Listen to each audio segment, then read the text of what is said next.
अगर आप एक लड़की हो और आप इंडिया में जन्मी हो या फिर रहती हो, आपको त्विषा शर्मा के केस के बारे में बहुत कुछ पता होना चाहिए और वो हमारे देश के बारे में वो केस क्या बताता है, ये भी आपको डेफ़िनेटली पता होना चाहिए। मेरे हिसाब से हमारा देश कितना उसमें एवोल्यूशन हुआ है, यहाँ पे एक औरत की कंडीशन देख के आपको पता लग सकता है। इंडिया एक ऐसा देश है जहाँ पे फ़र्स्ट ऑफ़ ऑल एक लड़की से डाउरी एक्सपेक्ट की जाती है, फिर डाउरी ना देने पे उसको मार दिया जाता है। इंडिया एक ऐसा देश है जहाँ पे पावर बहुत काम आती है। Twisha Sharma was killed by her in laws and husband because they thought that they were in power और वो उसको मार सकते हैं और सारे एविडेंसेस मिटा सकते हैं। Till now that woman her mother in law is giving interviews खुलेआम. She has not been arrested. Not enough. Apparently, there were not enough evidences to arrest her. मेरा ऐसा सोचना है कि हमारे देश में ना लड़कियों को ना बचपन से यही सिखाया जाता है कि बेटा कल को तुम्हारी शादी होगी, तुम्हें अपने हस्बैंड को खुश रखना है, उसकी फैमिली को खुश रखना है। और सबसे बड़ी बात ये भी सिखाया जाता है कि तुम तो अब पराए घर की होने वाली हो, तो यहाँ पे तुम रहोगे ही नहीं। बात बात पे उसको रियलाइज़ करवाया जाता है कि नहीं, तुम तो इस घर की बेटी ही नहीं हो, तुम तो पराए घर की हो।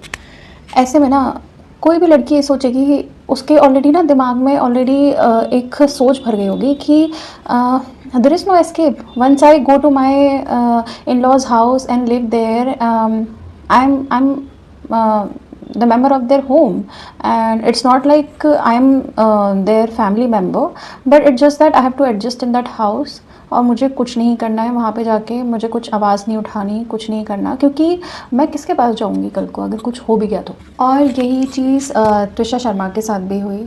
बेचारी इतना वोकलाइज़ ही नहीं कर पाई कि what pain she was going through, and जब उसने वोकलाइज़ किया अपनी मदर को तो her mother didn't really took a stand for her, and now I am seeing her interviews and she is crying, but what's the use now? A life is lost now, and it's the mistake of so many people because they thought of pleasing a man and their family, and this shows society on a whole how much we keep aside the needs and expectations of women and girls, and हमेशा बोला जाता है कि नहीं, तुम्हें अपने पति को, तुम्हें अपने भाई को, तुम्हें अपने पिता को खुश रखना है।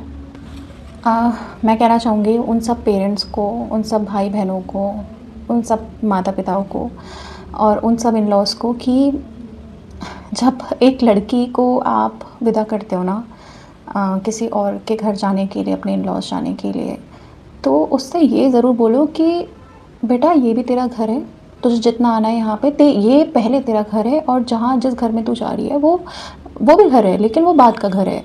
तू कभी भी यहाँ पे आ सकती है, ये तेरा हक है, तू बचपन से यहाँ पे रही है। तो उससे क्या होता है ना कि एक लड़की को एक सेफ़ एनवायरनमेंट मिलता है। वो कहीं ना कहीं सोचती है कि चलो अगर आगे चल के मेरे साथ कुछ बुरा भी हो गया तो there is someone I can depend on, और वो इतना लोनली फील नहीं करेगी बस। और ये केस बहुत दिल दहला देने वाला है, क्योंकि as a women I can feel so many emotions, and I know so many women are getting affected by it.